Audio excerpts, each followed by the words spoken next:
Good afternoon, proletariat! Welcome to Turbo Tuesday. Here at MBT Industries, we are constantly innovating our way to the Yugist revolution. Now, the working duelists of the world can't be led by just anyone, so before we can begin dismantling the oppressive metagame, we need to locate the boss to end all bosses, combing through 20 years of Yu-Gi-Oh! History in the process.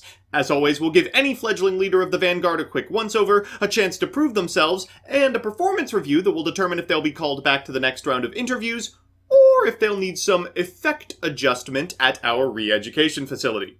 Today's candidate is a scholar, philosopher, and personal hero of mine, DEUS X-KRAWLER. Before we check out today's corporate stooge, however, a word about our sponsor. This video is sponsored by Yu-Gi-Oh! Pro Deck, the best online site for database searching, deck building, and strategy articles, all conveniently located at www.ygoprodeck.com. Now let's take a look at that resume.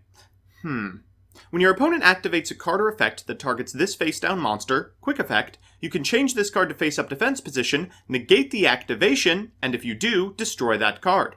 After this card was flipped face-up, while it is in the monster zone, negate all monster effects activated on your opponent's field. If this card on the field is destroyed by battle or card effect, you can add from your deck to your hand one level 9 monster with a different original type and attribute than this card. You can only use this effect of DEUS X-KRAWLER once per turn. Now, Mr. X-KRAWLER, can I call you X? I know you've had a troubled past. Hell, anyone whose main summoning condition is by using a Crawler's second effect has definitely got their fair share of emotional baggage stemming from neglect. That said, I think I've got a new assignment in which you will flourish. By using Lil Gearsu, the combo gremlin, we can send a mind meld to the graveyard, ally with the liberals for a link summon, and set a World Legacy pawns. That ought to be good enough, but just in case, we'll also pair you with the generators because of the miraculous synergy between yourself and World Legacy monstrosity. So with that, let's send our leader to the Edo Pro ladder. So it's time for our on-the-job training, and our opponent is playing everything.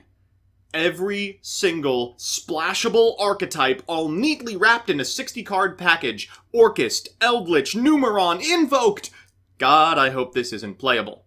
Thankfully, we are going first, and the Solar of Darkness finds a Gearsu off the top, sealing the deal. We're going to normal summon the Gearsu and activate its effect, sending a Mind Meld to graveyard before activating its second effect in order to summon a token to both players' sides of the field. Next, we're going to special summon a copy of Lib in order to set a copy of Pawns, and activate the graveyard effect of Mind Meld to set a copy of DEUS X-KRAWLER. We'll set 4 and pass it back to our opponent, wishing them good luck. In draw phase, we'll flip up this copy of Pawns, and then flip up the DEUS X-KRAWLER soon afterwards. In standby, we'll activate Awakens to summon both a Har and a Mardell, the Mardell effect triggering to get a generator boss stage to our hand. Our opponents go to normal summon a Gearsu. Oh, but the second Gearsu rings hollow, and while we do lose our level 9s, we have the follow-up. A Pot of Extravagance off the top is fantastic. We draw a couple of cards, set a boss stage, and while we unfortunately can't activate this allure this turn, next turn, I aim to draw. We'll attack over the remaining monsters on our opponent's side of the field. It will still take a couple of turns before we can assemble lethal, but I'm not too beat up about it. We'll get a Har, and now we have negation for spells and traps, as well as, well, pretty much all monster effects under the sun. Our opponent is going to set Babel before passing turn.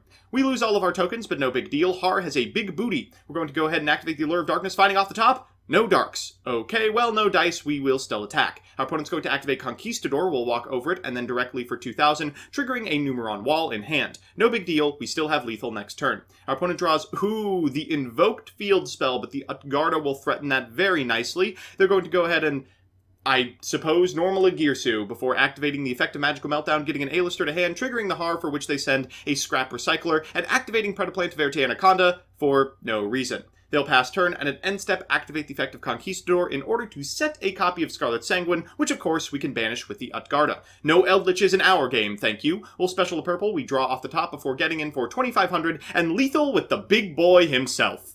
Well, we're back with the deck, and just how did DEUS X-KRAWLER perform? Let's consult our super scientific metrics above. I'm giving this divine dingus a 3 in terms of consistency. It's a 1-card Gearsu combo, yes, but it's also free off of monstrosity and, I guess, the effects of the crawlers.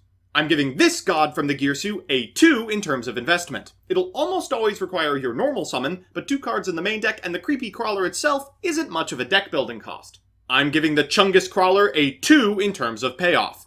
A one-sided skill drain is powerful, yes, but nothing better than what normal summoning Gearsu already accomplishes. What makes DEUS fun is that he'll be around long after VFD is jailed for his war crimes.